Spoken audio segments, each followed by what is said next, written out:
but more than a dozen patrol cars in his fleet will have to be replaced. They're only a few years old. That decision going to cost taxpayers thousands of dollars. From lifters giving out at 40,000 miles to Pacifica Hybrids shutting down mid-highway, the problems aren't just frustrating, they're dangerous. Lawsuits are piling up, repairs are costing thousands, and some owners are left with nothing but a massive bill and a useless car. If Stellantis doesn't fix this, will Dodge, Jeep, and Ram loyalists finally walk away? And check out what I found on these camshafts here. You can see that it's completely eaten through here, causing this groove from the roller down below. I don't think it's supposed to do that. You can see this here is a ringland failure where this oil control ring would normally sit here. It just broke off. If you own a Dodge, Jeep, Chrysler, or Ram, you might want to listen up. Some of the most popular Stellantis vehicles are facing serious engine troubles, and the complaints are piling up. From ticking noises to complete engine failures, people are finding themselves with expensive repair bills, unreliable vehicles, and in some cases even legal battles. Let's break it down all in simple terms. First, let's talk about the 3.6-liter Pentastar V6, an engine found in everything from the Dodge Charger and Jeep Grand Cherokee to the Chrysler Pacifica and Ram 1500. This engine was supposed to be a solid, dependable workhorse. 6.4-liter Hemi engine from Dodge. It's naturally aspirated, making 485 horsepower, 475 foot-pounds of torque at the crank.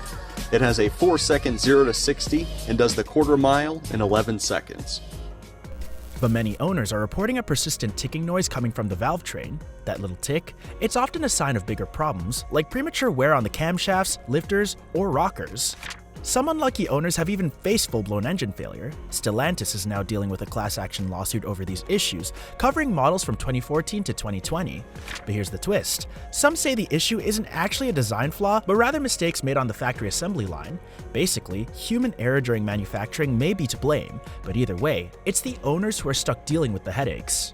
Then there's the 5.7 and 6.4-liter Hemi V8 engines, found in muscle cars like the Dodge Challenger and Charger, as well as SUVs and trucks like the Jeep Grand Cherokee and Ram 1500. If you spent any time in Mopar circles, you've probably heard of the dreaded Hemi tick. It's that annoying noise that usually means your lifters or valves are on their way out.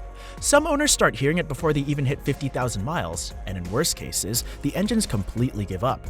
The worst part? There's evidence that FCA Stellantis knew about the issues for over a decade, as far back as 2008, but continued selling these engines anyway. It isn't the only automaker going through tough times, but it is one that has lost significant market share to its rivals over the last 3 years. In September, several officers of Stellantis' National Dealer Council sent an open letter to the company, accusing management of being behind the troubles. Now, just like the Pentastar, the Hemi engines are caught up in another class action lawsuit, with angry customers demanding accountability. And finally, we have the Chrysler Pacifica Hybrid, a family-friendly minivan that's been anything but reliable. Many owners have reported random engine shutdowns while driving, which is terrifying, especially on highways. Others have had battery failures, and even more alarming, some have caught fire while parked. Stellantis issued a major recall, but here's the kicker. Some Pacificas are still catching fire even after this so-called recall fix. If you own one, you might want to think twice before parking it in your garage.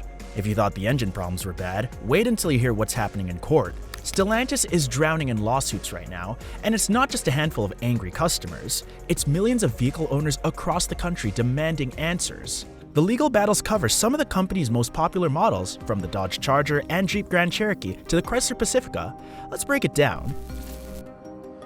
You are right, Chris. Independence attorney Ken McLean filed the lawsuit on behalf of... First up is the Pentastar class action lawsuit, which was filed in multiple states in 2022 and affects vehicles with the 3.6-liter Pentastar V6 engine from 2014 to 2020.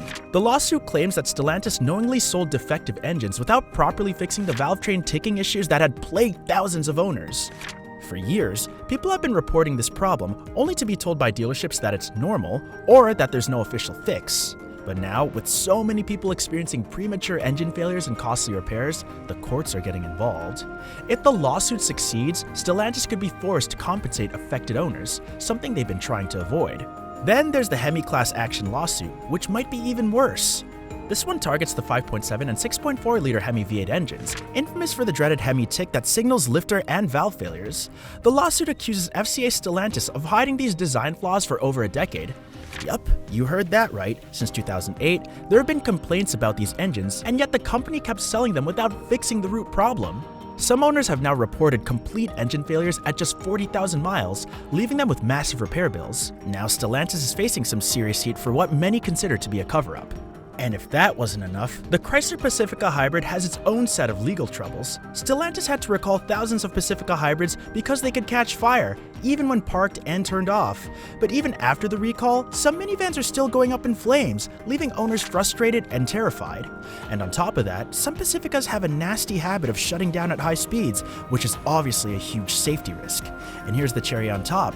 There's even a lawsuit claiming Stellantis made legal robocalls to potential buyers about the Pacifica Hybrid. It's almost like they can't catch a break.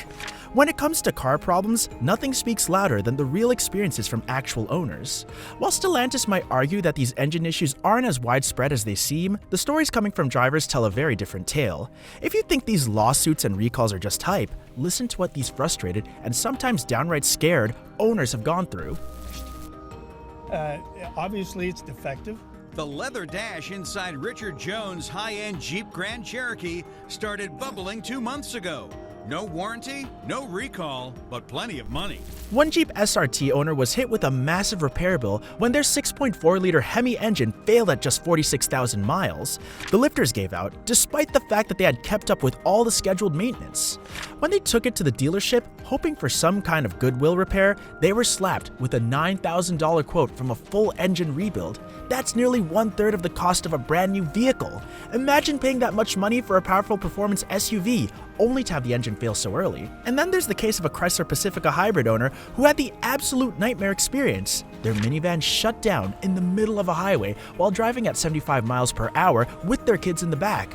Picture that for a second. You're cruising along, thinking everything is fine, and suddenly your car loses power with zero warning.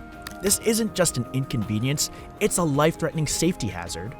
Of course, not everyone has had issues. One longtime Dodge and Jeep owner swears by the 3.6-liter Pentastar V6, saying they've had 4 different vehicles with this engine and never had a single problem. But even they admit that plenty of other people haven't been so lucky. It seems like some engines are rock solid, while others are ticking time bombs. If you were Stellantis' CEO right now, you'd probably be sweating bullets.